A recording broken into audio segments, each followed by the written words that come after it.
Olá, muito boa tarde a todos. Estamos aqui para o terceiro episódio do nosso podcast, depois de 2 semanas muito produtivas, penso eu, com o Jorge. Esta semana voltamos a ter connosco Concordo. um professor nosso. Esperamos que mais para a frente vamos conseguir também trazer outro tipo de convidados, mas achamos que para o início trazer este tipo de convidados, como somos nossos professores, também acho que é positivo, porque são pessoas com quem nós temos uma maior proximidade e já sabemos as posições que têm, e gostamos que vocês também ouçam um bocado do que eles nos dizem a nós nas aulas. E então hoje temos connosco o professor Bruno Costa, que se calhar alguns de vocês já conhecem por ter sido o cabeça de lista do Partido Aliança no Porto nas últimas eleições legislativas. Eu vou começar por fazer uma apresentação sucinta dele, para quem não o conhece ficar a conhecer. Então, o nome do nosso convidado de hoje é Bruno Ferreira Costa, tem 36 anos, é natural de Avintes, em Vila Nova de Gaia, é licenciado, mestre e doutor em Ciência Política pelo Instituto Superior de Ciências Sociais e Políticas da Universidade de Lisboa. Atualmente é professor da Universidade da Beira Interior e investigador do Praxis. Também é autor de diversas publicações sobre sistemas políticos eleitorais, comunicação política e participação política. Atualmente é diretor executivo do Partido Aliança e, o ano passado, escreveram um livro que se chama Quo Europa, da editora Sílabo. Penso que não me enganei em nada, professor. Perfeito. Perfeito. Pronto, posto isso, passo para o Jorge para fazer a apresentação do tema 2. Bem, nós hoje escolhemos também um tema apropriado ao professor, dado que ele nos dá a cadeira de problemas globais. Nós escolhemos o populismo na Europa e no mundo. O populismo é um termo que tem aparecido muito nos mídia, cada vez mais nestes dias que correm, dado os vários problemas face à democracia, face à política, com o aparecimento de vários líderes a quem muitos outros líderes políticos se autodenominam de populistas ou denominam-se uns aos outros, às vezes num termo pejorativo. Por isso queria perguntar ao professor para nos dizer o que é realmente o populismo, neste contexto europeu, no contexto do mundo, o que é o populismo na política? Boa tarde a todos. Uma nota prévia, naturalmente, para agradecer o convite para estar aqui convosco e dar-vos, naturalmente, os parabéns por esta iniciativa. Num tempo em que vemos tantas críticas aos jovens, por alguma inércia, convém, naturalmente, aqui realçar e destacar os bons exemplos e, ainda bem, os bons exemplos da Universidade da Beira Interior num projeto tão audaz quanto competente. Este é, de facto, um tema muito relevante nos dias de hoje.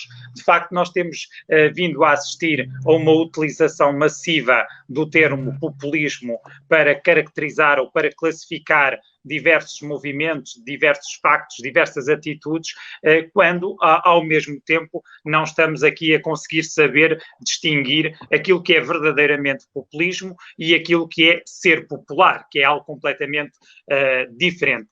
Em termos históricos, nós podemos, de facto, incidir a análise do populismo no século passado, durante o século XX, nos diversos governos da América Latina, da América do Sul, onde, de facto, o termo populismo começou a estar associado a um conjunto de políticas públicas e a um conjunto de posicionamento desses governos, desses líderes, relativamente ao exterior. E convém aqui fazer algumas notas sobre as características próprias do populismo, porque de facto existem múltiplas visões sobre o populismo, não existe uma matriz ou um caminho único que nos permita identificar aquilo que é o populismo e pegar nessa matriz e aplicar a outros países e, portanto, fazer aqui uma mimetização do funcionamento do sistema, mas quatro notas muito breves.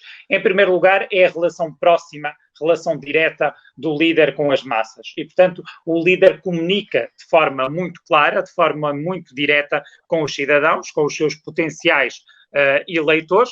Se, de facto, no século XX isso acontecia com os grandes comícios ou através da imprensa e depois através da televisão. Hoje temos aqui a força das redes sociais a permitir essa comunicação direta sem qualquer barreira, sem qualquer fio condutor. Um outro aspecto é o próprio nacionalismo económico.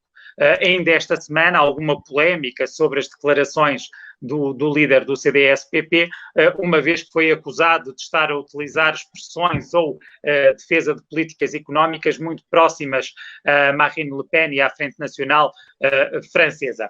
Um terceiro pilar relacionado com o discurso em nome do povo.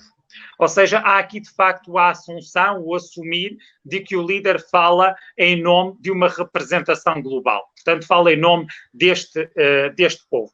Por outro lado, um quarto pilar está muito relacionado com a fraqueza do sistema político e eleitoral, do sistema partidário. Ou seja, estes partidos ou estes movimentos assumem o poder e aquilo que se verifica até é alguma dificuldade da oposição a partir desse momento funcionar. Portanto, haver aqui uma noção de que o populismo receia ou teme, de certa forma, esta representatividade democrática e, a partir desse momento, há uma diminuição do debate político. Portanto, há aqui um período histórico e, hoje em dia, verificamos que parte desta matriz, a ligação direta, o nacionalismo económico ou o proteccionismo, existe nos dias de hoje em diversos líderes europeus e mundiais. E pegando já nisso que falou do caso da Marine Le Pen e não só, acha que qual é que é o período histórico que enquadra-se mais, que acha que se enquadra mais como o grande catalisador do populismo na Europa? Foi a crise económica ou, por outro lado, considera que foi mais a crise dos refugiados que incentivou a Viktor Orbán?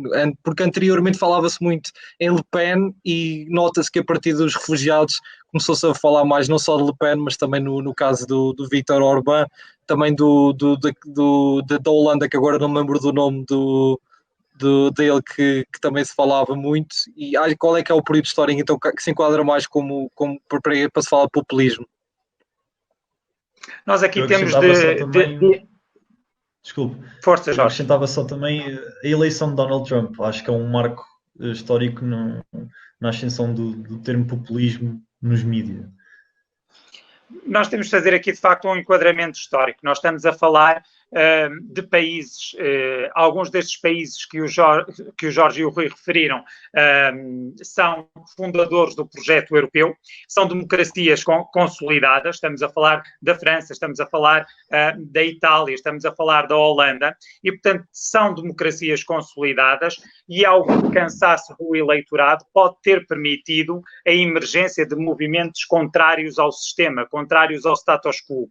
Obviamente que estes movimentos surgem inicialmente, como bem referiu o Rui, associados à questão da crise económica. E, portanto, esse é um dos pilares para o surgimento de movimentos antissistema ou pretendem mudar o sistema e, portanto, pretendem mudar a orgânica de funcionamento do sistema político. Porque, de facto, as pessoas ficam numa situação débil, numa situação de carência, grandes dificuldades económicas, graves conflitos sociais, e isso permite que alternativas completamente opostas a soluções mais moderadas possam, de facto, emergir. Convém aqui referir, e também de uma forma muito sucinta, que este populismo não tem um cariz apenas de direita ou de esquerda, ou seja, nós conseguimos encontrar movimentos populistas tanto à direita como à esquerda no espectro político, se ainda podemos falar nessa divisão ideológica de esquerda-direita e de extrema-esquerda e de extrema-direita. O que é que distingue em traços muito leves, muito gerais, estes movimentos? Há aqui uma divisão clara, uma dicotomia entre o nós e o eles. E estes movimentos fomentam, alimentam esta divisão entre nós e o eles, nós e os outros. Enquanto que os movimentos de extrema-direita, os movimentos populistas de extrema-direita, os outros ou os eles, são geralmente os imigrantes.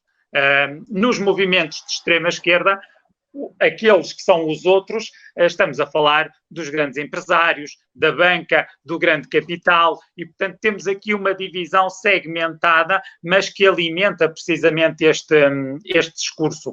Há uma divisão entre uma determinada elite, e isto está relacionado com o conteúdo do próprio populismo, uma determinada elite versus o povo, procurando, de certa forma, impulsionar o povo a reagir, ou porque não se sente representado, ou porque vive, de facto, graves dificuldades económicas e sociais, vive marginalizado, vive à margem daquilo que é o processo de decisão, e há aqui um mecanismo muito eficaz, está diretamente relacionado à capacidade de comunicação e transmissão de determinados conceitos, valores, posições, mas, acima de tudo, está relacionado com a forma como o populismo se impõe. E o principal elemento de imposição do populismo é a simplificação da mensagem, ou seja, a simplificação do discurso. Toda a comunicação é estruturada para ser compreendida, para ser apreendida pela população no seu todo. E uma vez que os líderes populistas falam para o todo, 100% da população, a margem ou a possibilidade de haver uma franja dessa população que adere a esse discurso é muito mais elevada. Uma das críticas habituais aos nossos representantes políticos é adotarem uma linguagem complexa, imperceptível, conceitos muito difíceis de apreender. Automaticamente estamos a excluir desse alvo, dessa comunicação, parte da população. A questão dos refugiados, como bem o Rui referiu, criou uma divisão clara naquilo que era a matriz do projeto europeu. E uma divisão, convém aqui dizer, que não foi entre os populistas e os não populistas. Foi uma divisão clara entre políticas definidas por Estados-membros da União Europeia, de onde se destaca o grupo de Visegrado, como um grupo claramente opositor a uma distribuição macro igualitária dos refugiados pelo continente europeu, mas ainda esta semana vimos o governo da Finlândia e a sua primeira-ministra anunciar que votaria contra ou se oporia a qualquer forma de financiamento a mais ajudas aos países do Sul ou aos países mais afetados pela pandemia. E isto não se traduz num comportamento populista, mas traduz claramente num comportamento que gera apoio eleitoral dentro do seu próprio país. E esse é também o grande objetivo de qualquer líder, obter cada vez mais este apoio popular. Tocou aí num ponto interessante que eu também gostava de refocar e aproveito já agora também para lhe perguntar. No caso português, não sei tanto no caso lá fora, mas o populismo de esquerda, digamos assim, cai mais no goto do que o populismo de direita. E pergunto-lhe assim diretamente, porque sei que está mais alinhado ideologicamente com a direita, porque é que considera que em Portugal existe tanta aversão a um populismo mais direita, enquanto ao populismo de esquerda, se calhar, nem sequer é chamado populismo, é chamado política comum. Não, a verdade é que passámos a ouvir falar mais de populismo em Portugal desde a eleição do André Ventura e anteriormente não se ouvia falar praticamente em populismo em Portugal. Como é que explica esse fenómeno no caso português? Nós temos aqui uma questão histórica. Nos países onde se verificou a existência de regimes autoritários, ditatoriais, conotados com a direita, obviamente que houve um período histórico em que se assumir de direita era algo corajoso e, portanto, havia essa dificuldade. E reparem que muitas vezes, quando alguém se quer assumir de direita, diz sempre que é de centro-direita e, portanto, coloca ali o centro para não receber um determinado cunho ou uma determinada catalogação relativamente político-ideológica. E, portanto, temos essa justificação.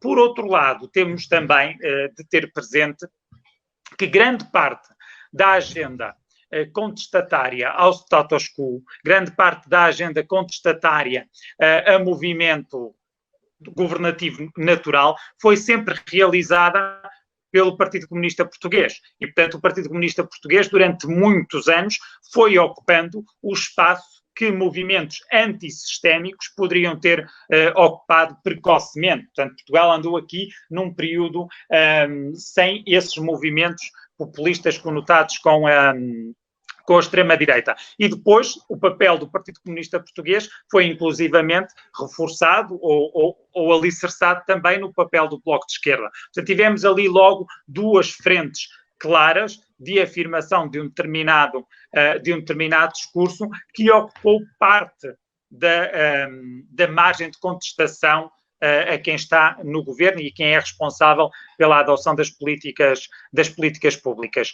E o exemplo português, mas também o exemplo espanhol, porque o Vox em Espanha é também algo bastante recente, foram sempre apresentados como as exceções aos movimentos de extrema-direita na Europa. Mas nós temos de estar aqui presente várias dimensões, que é a dimensão política, naturalmente, um sistema mais ou menos fechado relativamente à entrada de novos partidos, e as últimas eleições permitiram isso em contraciclo com aquilo que é a norma. Portanto, é um sistema fechado, seja pelas questões de financiamento partidário, seja pelas questões do próprio sistema eleitoral e a forma como se converte votos em mandatos, seja pela limitação ou a dificuldade de acesso aos mídia. De facto, eu gostaria de deixar aqui esta nota: os mídias são o fio condutor do populismo, seja pela positiva ou pela negativa, e, portanto, sem este fio condutor, sem esta demonstração clara, havia um antigo diretor de uma estação televisiva privada, a SIC, que dizia que a televisão permitiria eleger qualquer candidato. E, portanto, aqui a questão da visibilidade, da notoriedade, do mediatismo de um determinado candidato faz com que as suas visões ou as suas posições possam imediatamente ter eco junto do eleitorado.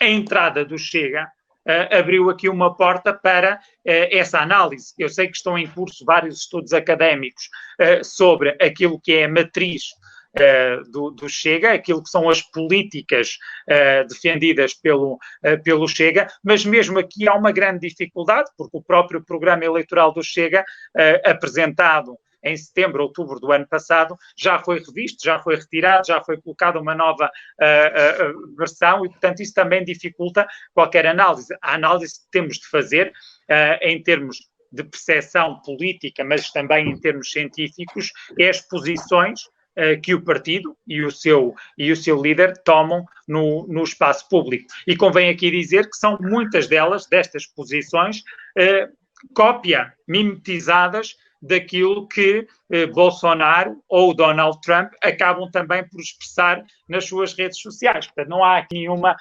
originalidade, há aqui, de facto, e agora uma mimetização. Tocando agora, o professor mencionou Donald Trump. Falando aqui de um acontecimento muito mais no dia, muito mais recente, que é o que está a acontecer agora nos Estados Unidos, infelizmente, Donald Trump quis atribuir o termo de terrorista ao movimento da Antifa. E há quem diga que isso foi mais um movimento, uma jogada populista de Trump para retirar as atenções do que está a acontecer em relação à violência policial. E há quem diga que realmente a Antifa é um movimento populista e terrorista. O que é que o professor tem a dizer sobre isto? Qual é que é aqui o populista, ou se são os dois, na verdade? Nós temos de ver aqui, e a análise que devemos fazer é sempre uma análise que deve partir num primeiro pilar de uma análise imparcial. Ou seja, vamos por partes. Há 3, 4 meses atrás, havia poucas dúvidas, em termos de sondagens, de estudos eleitorais, da percepção política, que Donald Trump venceria as eleições em novembro com relativa facilidade. Alicerçada essa vitória na questão económica, ou seja, no crescimento económico que os Estados Unidos estavam a ter, na redução do desemprego, que é transversal a todos os grupos sociais nos Estados Unidos. E, portanto, muitas vezes, mais do que estes discursos ou algumas declarações polémicas de Donald Trump, a percepção para o eleitor é do seu bem-estar. E, portanto, se a situação de 2020 é melhor do que a situação de 2016, é natural que dê o aval a uma renovação de mandato. Convém aqui dizer também que apenas 5 presidentes norte-americanos não conseguiram a reeleição. Portanto, nós estamos a falar de uma exceção, caso não se verifique a reeleição de Donald Trump. A questão da pandemia global, de Covid-19, e esta questão recente do assassinato em Minneapolis, acabam por colocar em causa todo o trabalho que Donald Trump fez do ponto de vista económico e do ponto de vista da mensagem simplista que ele adotou. Não nos podemos esquecer dos slogans muito facilmente compreensíveis do Make America Great Again. Mas, de facto, aqui a resposta, e tal como o Jorge diz, a resposta dada, seja pela classificação do movimento Antifa como movimento terrorista, seja pela forma como ameaça recorrer ao exército, está muito baseado na polarização da sociedade, na divisão da sociedade em 2 polos, ou seja, este é um dos segundos elementos da forma do populismo. Aqui, mais uma vez, o nós e os outros, o nós e o eles, com o objetivo claro de procurar trazer para o seu grupo, para os seus apoiantes, os mais moderados, aqueles que de facto se opõem a qualquer tipo de combate, de manifestações muito violentas nas ruas e que ficam com receio que isso tenha efeitos ainda mais nefastos sobre a sua qualidade de vida, sobre o seu bem-estar. Embora aqui a análise também seja feita muito Estado a Estado, como nós sabemos, a forma como as eleições decorrem implica olhar para o sistema eleitoral norte-americano de uma forma muito minuciosa, muito detalhada. Mas o outro pilar que ele utiliza, e em termos de comunicação com grande eficiência, é a forma como comunica diretamente nas redes sociais, nomeadamente no Facebook e no Twitter. Há quem questione, inclusivamente, se de facto estamos a falar do próprio a redigir, a dirigir, a gerir as suas redes sociais ou uma equipa de comunicação. Porque, de facto, parte do conteúdo, por vezes, é tão surpreendente, é tão específico, que leva a acreditar que é mesmo o próprio. Porque uma equipa de comunicação provavelmente daria uma volta àquele discurso para o apresentar de uma forma ou menos agressiva ou pelo menos mais aceite pela população americana em geral. Portanto, esta classificação está muito baseada nessa divisão, na dicotomia da elite. Não nos podemos esquecer como é que Donald Trump foi eleito. A elite, os mídia, contra o povo simples norte-americano que resiste precisamente à destruição dos seus valores e do seu modo de vida. E pegando agora nessa parte que o professor mencionou e já mencionou outras vezes, a retórica populista é de facto uma retórica de separação, de divisão do povo, não é? Então podemos dizer que isto vai um bocado em contra a mentalidade da União Europeia de unificação, de junção, de união, digamos assim, não é? De União Europeia. Como é que nós podemos combater, de facto, este crescimento e esta ascensão do populismo? Aqui, a construção do projeto europeu é uma construção indefinida, ou seja, de facto, nós podemos ir aos projetistas da paz desde o século XVI e começar já a definir um determinado caminho relativamente àquilo que é o sonho europeu, da tal unidade europeia ou, de uma forma mais ousada, dos Estados Unidos da Europa. Aquilo que se verificou pela prática é um caminho duplo. Aqueles que defendem uma maior aproximação dos Estados e, portanto, um caminho que poderia derivar numa espécie de federalismo, e aqueles que defendem a afirmação do intergovernamentalismo e, portanto, uma união com o respeito total das nações, das respectivas identidades e da própria soberania sobre questões centrais. Como é que se combate qualquer movimento populista ou extremista? Combate-se com a verdade, combate-se com a desconstrução do discurso e combate-se com discurso cara a cara, ou seja, não devemos ter medo de debater e, em determinados momentos, dar palco a determinados líderes políticos para precisamente ter a oportunidade de desconstruir todo esse discurso e toda essa narrativa. Porque o que acontece muitas vezes é que estes movimentos são caracterizados pela ausência de valores centrais, ou seja, são muito camaleónicos, alteram a sua identidade e as suas posições de acordo com o momento, de acordo com o líder em questão, ou seja, tal como eu referia no início, não há um modelo que possa ser replicado automaticamente noutro país, porque em determinados contextos há um destaque à questão da segurança, à questão dos imigrantes, à questão da economia, à questão do protecionismo, à questão do funcionamento das comunidades, à questão religiosa. Aquilo que verificamos é que cada líder tem a sua agenda específica, não há um modelo único, mas combate-se com essa desconstrução do discurso, porque muitas vezes estes líderes são apanhados em falso, ou seja, começa-se a verificar uma desconstrução total entre aquilo que é afirmado e aquilo que muitas vezes é plasmado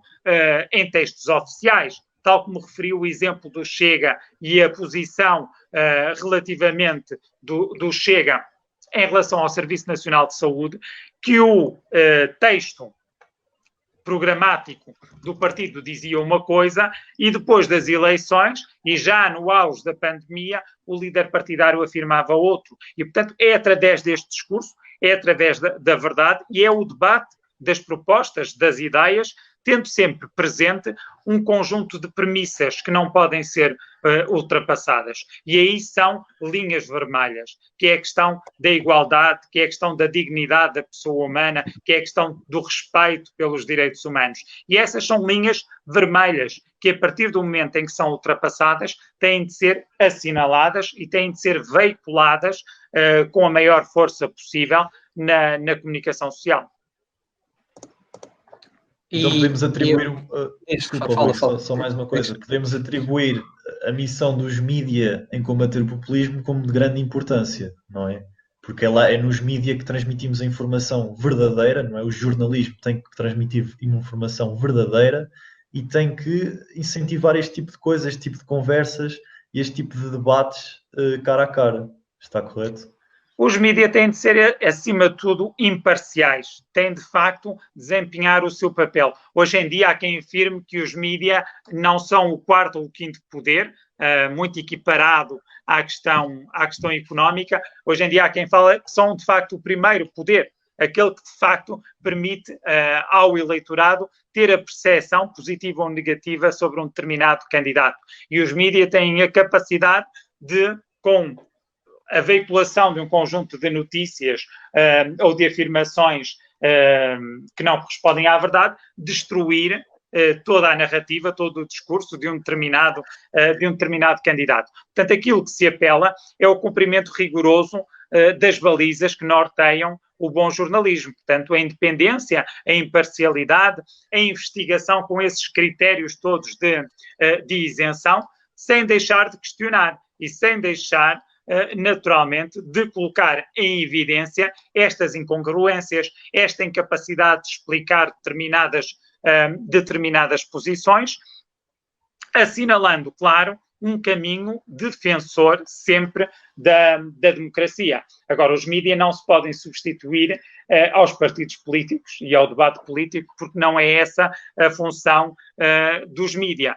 No entanto, têm a função, em primeiro lugar, de acompanhar estes movimentos, portanto, não os podem vetar ao ostracismo, e, portanto, porque isso permite depois um capital de queixa, que é, de facto, o capital de queixa de alguns partidos, de alguns movimentos, que, de facto, os mídias não difundem as suas posições, as suas mensagens, e, portanto, colocam os mídias do lado da elite. Os mídias devem dar esse palco e permitir que haja essa exposição de ideias para, de forma democrática, as ideias serem contrariadas e serem apresentadas visões que possam desconstruir essas visões populistas.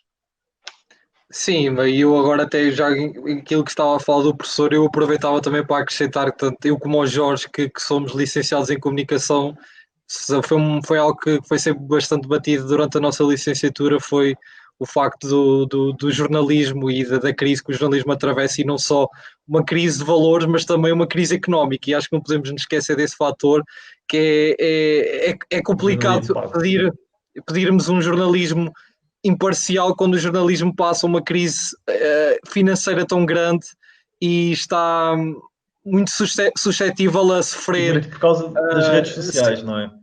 Sim, e está sempre muito suscetível a receber propostas tentadoras, digamos assim, para praticarem mau jornalismo em troca de dinheiro, a bem da sustentabilidade financeira do próprio jornal. Então é um bocado. Eu acho que eu próprio não sei muito bem como é que o jornalismo consegue manter-se bom e convencer as pessoas a comprar o jornal, porque para além do bom jornalismo é preciso que as pessoas também comprem, porque se as pessoas não comprarem, o bom jornalismo vai morrer. É aquilo que eu penso, não sei se o professor concorda. Nós temos, apesar de tudo, eu não tenho uma visão tão pessimista sobre a forma como os meios de comunicação social podem ou devem resistir a uma dependência financeira do poder político. Em primeiro lugar, convém dizer que, de facto, os meios de comunicação social são empresas e, portanto, propriedade de grupos económicos e devem obter o lucro, senão têm aí um problema de sobrevivência. Mas ainda, com o exemplo recente dos apoios decretados pelo Estado a alguns órgãos de comunicação social, a questão que se coloca é a ausência de critérios claros, de critérios evidentes, ou seja, a forma como a norma foi formulada para beneficiar determinados órgãos de comunicação social não foi explicada e, portanto, quando os critérios não são claros, levantam-se naturalmente dúvidas sobre aquilo que está em causa e sobre uma forma de controle dos meios de comunicação social. Mas há bons exemplos, muitos deles na imprensa local e regional, que de facto sobrevivem e resistem com orçamentos muito limitados, mas com a noção clara de qual é o seu papel e de ouvir todas as posições político-partidárias, todos os grupos sociais, todos os grupos económicos, todos os grupos que dinamizam o próprio funcionamento da sociedade, mas também vimos, eu não queria dar aqui nenhum exemplo específico ou concreto, mas também vimos órgãos de comunicação social a recusar o apoio que foi disponibilizado pelo Estado e a desenvolver uma campanha própria de donativos e de assinaturas em que ultrapassou o valor que estava previsto de apoio do Estado. Ou seja, há aqui também uma resistência e uma afirmação de um caminho completamente independente, completamente autónomo. Convém aqui deixar nota, quando se trata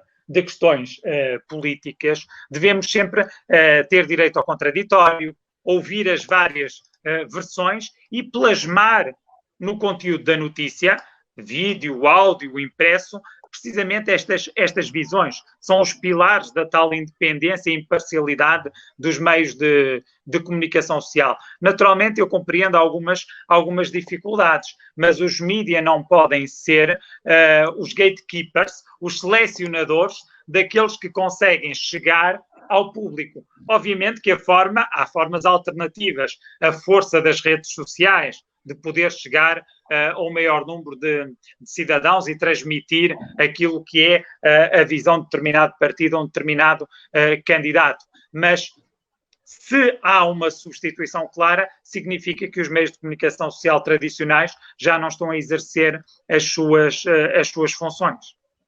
Mas, por exemplo, agora pegando um exemplo muito específico, o Donald Trump, ele desde muito cedo que assume uma postura contra os mídia. Portanto, neste caso até podemos assumir que ele não está a ser favorecido pelos mídias, como acontece noutros contextos populistas na Europa, em que claramente os mídias favorecem o contexto da ascensão do populismo. Neste caso, como é que explica o populismo de Donald Trump e se acha que que esta estratégia dele de desvalorizar o jornalismo também é uma maneira de evitar esse papel que os mídias podem vir a ter de derrubá-lo, como o professor explicou? Nós tivemos nas eleições de 2016 uma situação nova. Nós tivemos em 2016 uma desproporção significativa dos meios de comunicação social norte-americanos a apoiar Hillary Clinton e um número muito reduzido a declarar o apoio formal, oficial, a Donald Trump. Mesmo alguma imprensa conotada com o Partido Republicano acabou por não declarar o apoio a Donald Trump. Mas isto permitiu-lhe construir uma narrativa, foi a narrativa que esteve na base de grande parte dos seus discursos, ou seja, os meios de comunicação social são agentes das elites económicas, da elite partidária democrata, mas também da elite partidária republicana, à qual ele se opôs internamente nas primárias republicanas. E, portanto, essa mensagem foi passando e foi-lhe permitindo, precisamente, angariar grande apoio dentro do eleitorado norte-americano. Mas isto numa tradição onde os meios de comunicação social já não são imparciais. A tradição anglo-saxónica, e vemos isso nos exemplos da imprensa britânica e norte-americana, assumem posicionamento político, assumem o apoio a um determinado candidato. E isso não é habitual no contexto da Europa continental. Quando nós queremos classificar ou catalogar um jornal como mais favorável ao governo ou mais favorável ao partido da oposição, temos de fazer análise de conteúdo, temos de utilizar metodologia científica para tentar ver como é que a notícia é apresentada, quais são os comentadores do jornal, qual é a forma de apresentar a notícia, e só a partir daí conseguimos classificar ou aproximar um determinado jornal de um partido. E essa é uma dificuldade, mas que é respondida através de análise científica e possível, tanto no contexto português como nos restantes países da Europa continental. Eu queria lhe colocar uma questão que eu acho bastante pertinente em relação ao facto que nós podemos dizer que a história costuma repetir-se. E eu encontro muitas similaridades entre aquilo que originou a crise das democracias liberais no início do século 30, que depois, como é óbvio... 30 não, pá. Sim, estou a dizer no início do século XX. Século XX, disseste 30. Queria dizer nos anos 30. Queria dizer nos anos 30, no início do século XX, que originou o aparecimento dos fascismos e do nacionalsocialismo e também, podemos dizer, do comunismo stalinista. Encontramos essas similaridades e eu acho que, aliás, eu queria perguntar ao professor se acha que estamos perante também uma segunda crise das democracias liberais. Nós não estamos perante uma crise com traços similares. Nós estamos perante uma crise ao nível da representatividade e da identificação dos cidadãos com os seus representantes. E essa crise resulta, em primeiro lugar, do não cumprimento de promessas, e, portanto, esse é, de facto, um pilar claro da questão da corrupção, que continua a ser, eu há dias afirmava que era um dos cancros da democracia e, de facto, não podemos fugir a esta questão, mas também ao nível da perspectiva de melhoria das condições de vida das pessoas. Criou-se uma ilusão ao nível do funcionamento das sociedades que o futuro apenas pode ser risonho e pode ser melhor ao nível das condições de vida em que as pessoas vivem. E essa ilusão faz com que, em momentos em que há recessão económica, em que há dificuldades de manter o mesmo nível de vida, os cidadãos olhem para discursos contrários àqueles que estão vigentes e, portanto, procurem alternativas. No entanto, construímos um conjunto de balizas, de instrumentos que nos permitem proteger. O caso dos Estados Unidos é evidente em relação a essas balizas. A questão da separação de poderes, a questão do funcionamento dos tribunais, a questão dos poderes adstritos a cada Estado e, portanto, e que não há aqui um poder máximo total do próprio Presidente dos Estados Unidos. E há uma consciência muito grande sobre as tais linhas vermelhas que eu falava há pouco, no contexto de funcionamento das democracias europeias. Portanto, aquilo que nós temos de fazer é identificar as falhas, identificar os pontos que podem ser melhorados e construir uma democracia que vá respondendo aos desafios, aos problemas que a sociedade enfrenta, sem extremismos, sem procurar esta divisão entre o nós e o eles, mas focado na resolução de problemas, focado, de facto, em ouvir as pessoas e procurar, no imediato, apresentar propostas que vão ao encontro dessas dificuldades. E há formas muito, muito diretas de conseguir esse caminho. Não podemos, de facto, perder horas, dias, meses, anos, ao nível do funcionamento do sistema político, a discutir questões que passam ao lado dos problemas reais das pessoas. A tal política de proximidade e a tal política de responsividade e a tal accountability que se fala, seja vertical, seja horizontal, e que exige, nós temos de ter, de facto, uma sociedade exigente relativamente a quem nos representa. E essa exigência tem de ser constante, não pode ser apenas de 4 em 4 anos, no momento das eleições legislativas. Portanto, estamos num momento de crise, temos de facto muitas debilidades no funcionamento das nossas democracias, mas temos caminho para corrigir esses problemas e dar resposta a esses problemas. Bem, nós da nossa parte, eu faria agora a última pergunta que tinha, e já penso que o Jorge também, já temos algumas perguntas no Facebook, e aproveitei já a quem estiver a ver no live, que podem ainda fazer as suas perguntas, que nós vamos tentar ler o máximo possível dentro do tempo que tivermos ao nosso convidado. E a última pergunta que faria da nossa parte era, falando um bocado do momento atual, tem-se assistido com este flagelo do Covid-19, que parece não ter afetado só a saúde pública, também parece ter afetado um bocado o populismo na Europa.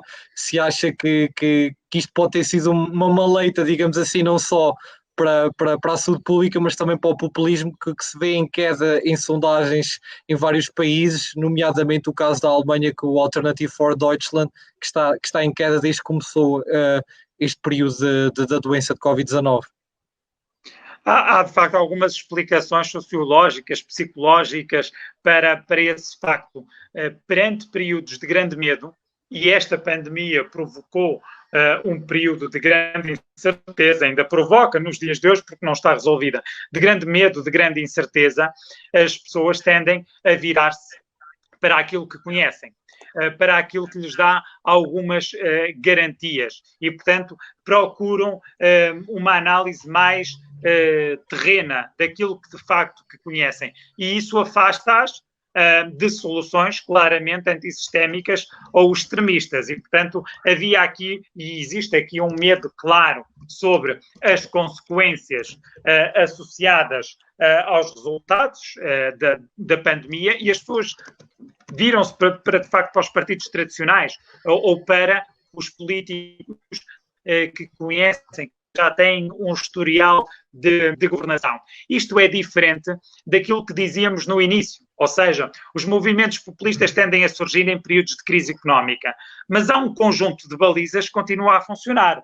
Ou seja, aquilo que nesse período se identifica são os bodes expiatórios, sejam os imigrantes, sejam determinadas classes sociais, sejam os grandes empresários, seja a banca. No entanto, a sociedade continua a funcionar e, portanto, parte do eleitorado até pode permitir ou querer dar um abanão ao sistema, permitindo que entre no debate político parlamentar vozes mais incómodas ou vozes diferenciadas. Em situações de medo claro, em que a própria estrutura da sociedade é colocada em causa, verifica-se que há aqui um receio e há aqui um regressar a partidos mais moderados. E poderá ser essa, de facto, uma das explicações para a redução da percentagem de votos em movimentos extremistas um pouco por toda a Europa e mesmo aqui em Portugal. Já tivemos sondagens mais elevadas do Chega do que temos neste momento. Portanto, ainda não é possível traçar a análise longitudinal para ter essa visão, mas já tivemos sondagens com valores mais elevados do que da última sondagem conhecida. Bem, eu acho que com isto então passávamos às perguntas das pessoas que nos estão a ver. Começava aqui pelo Pedrito Teixeira. Ele pergunta se não se anda a criar uma certa confusão entre populismo e demagogia. Sim, sim. De facto, aquilo que se verifica é uma profissionalização do discurso por parte de alguns líderes políticos. E aquilo que esses líderes políticos ou decisores políticos conseguem perceber são os soundbites que trazem algum apoio político e eleitoral. E esses soundbites são fundamentais para esses líderes políticos continuarem com um grau de notoriedade e de visibilidade muito significativo. Porque o próprio sistema, em determinados contextos, limita a voz que esses políticos, que esses partidos têm. E, portanto, a forma de ultrapassar essas barreiras é através de um discurso completamente demagógico, irrealista, não concretizável, partindo do pressuposto, convém aqui dizer esta nota, que é muito fácil prometer e que é muito fácil apresentar algumas propostas quando se sabe de antemão que não se vai ter a responsabilidade de as executar. Ou seja, é certo que o voto é livre e que os resultados das eleições muitas vezes são surpreendentes, mas aquilo que se verifica e que se nota muito na ação durante anos do Partido Comunista, do Bloco de Esquerda, do Chega atualmente, é que de facto é muito fácil apresentar determinados caminhos porque se sabe que não vão ter a responsabilidade de aplicar esses caminhos e de ter também a responsabilidade de defender o caminho caso algum dia o venham aplicar. Uma nota clara sobre esse caminho, o Syriza, que disse tudo e mais alguma coisa na Grécia, e quando subiu ao poder, ao governo, depois de vencer as eleições, teve completamente de mudar a narrativa e teve de cumprir um conjunto de regras que não estavam nas premissas da fundação do partido ou dos seus programas eleitorais. E, portanto, aqui há esse desafio claro de combate também a propostas que vão contra aquilo que é a concretização real dos desafios da sociedade. Vamos então para a próxima pergunta. Sim, mas pode falar um pouco mais aqui no caso específico. O Nuno Alves pergunta qual é a sua opinião sobre a influência da redução do soundbite televisivo com o crescer do populismo. Nós temos aqui a emergência, esta é uma excelente questão, obrigado Nuno. Nós de facto temos aqui na década de 90, início dos anos 2000, uma profissionalização da política muito assente na televisão e verificamos que parte dos atores políticos dominantes na cena política portuguesa emergiram precisamente no comentário político através dessa notoriedade. No entanto, há uma nova forma de fazer política. Este confinamento trouxe audiências extraordinárias para a televisão, mas aquilo que estávamos a assistir nos últimos anos é uma redução do consumo de conteúdos televisivos e um aumento do consumo de conteúdos nas redes sociais ou nas formas alternativas de comunicação. E também estamos a assistir a novas formas de fazer campanha eleitoral. Onde é que nós apanhávamos grande parte desses soundbites? Nos grandes comícios, nas grandes arruadas, nos grandes congressos, e, portanto, verificamos que há uma menor atenção dos mídia para esses momentos e uma maior atenção para formas alternativas, para citações de tweets, citações de mensagens no Facebook, e aí há uma perda do impacto, porque a questão da imagem e da transmissão oral desse soundbite é determinante para o impacto efetuado. E isso dá margem a que não se consiga desconstruir, através dos meios de comunicação tradicionais, aquilo que é dito à parte, precisamente, nas redes sociais. Mas os próprios políticos têm de se reinventar e conseguir passar a mensagem, seja em outdoors, seja nas redes sociais, com o mesmo nível de impacto que o soundbite televisivo tinha. E verificamos que houve muitos programas de comentário e de debate político, muito focado em 2 comentadores em cada programa, são transformados em debates com 4, 5, 6 comentadores, dificultando que se retire algum sumo do próprio debate, tal é a diversidade dos assuntos e da forma como os assuntos são tratados. Bem, e com isto passávamos à última pergunta, que é do Telmo Ferreira. Ele diz: boa tarde. Aliás, o André Ventura, isto está a voltar claramente quando falámos do André Ventura, estava sempre a retificar o programa. Apesar disso, o conteúdo e caráter populista do discurso tem ofuscado todas estas incongruências. Como se pode explicar esta ascensão? Estará a falar da ascensão do André Ventura. Nós temos aqui um mediatismo que está associado, em primeiro lugar, à visibilidade que o próprio candidato tinha do seu espaço de comentário de futebol na CMTV. E, portanto, partiu para uma campanha eleitoral com um grau de notoriedade muito elevado. Em segundo lugar, não é irrelevante o nome dos partidos. E há estudos muito interessantes sobre isso. E, de facto, a força do nome é determinante também para a compreensão imediata da mensagem. E é muito interessante que os nomes pela negativa podem produzir o maior engajamento nas redes sociais do que os nomes pela positiva.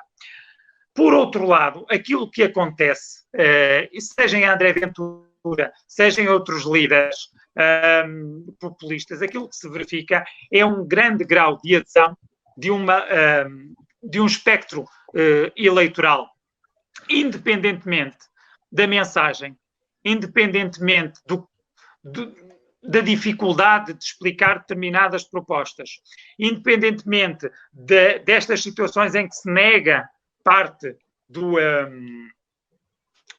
programa efetuado, o que se verifica é um seguidismo acrítico relativamente àquela figura.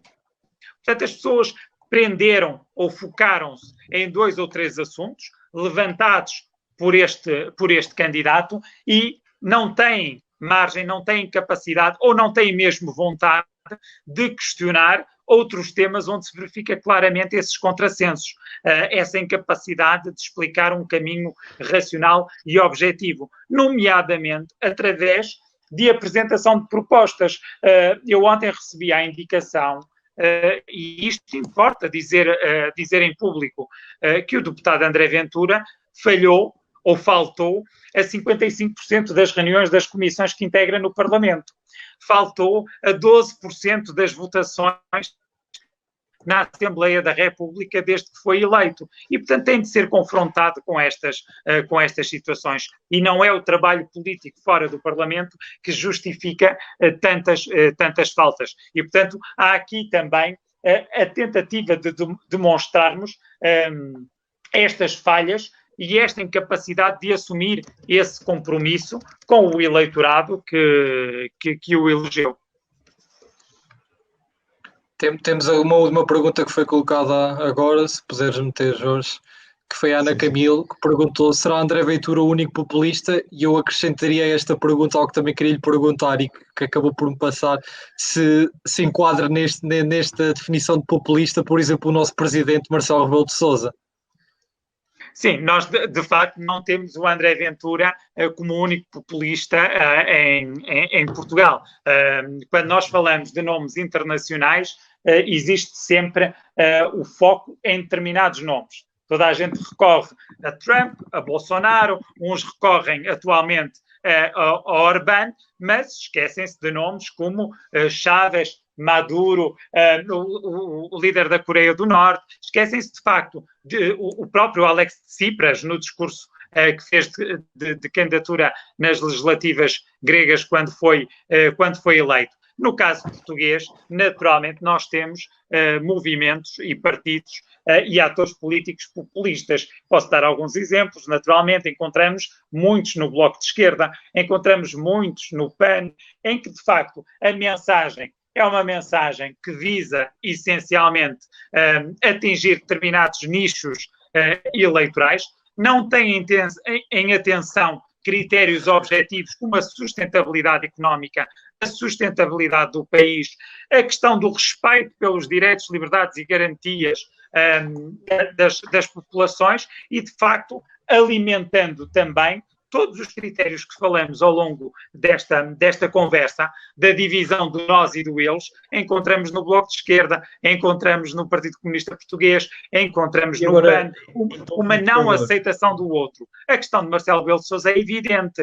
Nós poderemos não querer chamar populista ao atual Presidente da República, mas podemos afirmar claramente que tem atitudes populistas e que, de facto, estão presentes na forma como gera a sua agenda, na forma como gera o seu cotidiano e na forma como se relaciona com o eleitorado. Mas temos aqui uma marca clara de populismo. Agora, não podemos considerar que temos um populismo que é aceito e um populismo que é contestado, que é colocado em causa de forma sistemática. E da mesma forma que contestamos determinadas atitudes, determinadas mensagens de André Ventura, de uma forma igualmente veemente, devemos contestar e colocar em causa mensagens que são transmitidas por Catarina Martins, pelas Irmãs Mortágua ou pelo Partido Pessoas, Animais e Natureza. Pronto, eu acho que estamos a ficar sem tempo. Eu há pouco só lhe ia perguntar, mas acho que acabou por dizer alguns nomes em tom provocatório, para nomear algumas pessoas que realmente se enquadram no termo populista, mas penso que já, se quiser adicionar mais alguns... Não, os nomes claros que foram identificados são nomes que resultam da prática política e do discurso político e da atuação política cotidiana. Nós precisamos cada vez mais de políticos que construam consensos, construam caminhos e que não procurem, de facto, dividir ainda mais a sociedade em momentos de crise, em momentos de dificuldade. E convém aqui dizer que criticar o governo pode e deve ser feito desde que com a apresentação de alternativas válidas, alternativas estudadas e alternativas que tenham sustentação teórica, sustentação económica, sustentação prática e que vão ao encontro dos desafios e dos problemas da sociedade. Ok, muito obrigado, professor, mais uma vez, por ter aceito o nosso convite para participar no podcast. Um obrigado também a todas as pessoas que nos viram e a todos os que deixaram os comentários. É muito importante para nós todo este apoio e cada visualização é muito importante.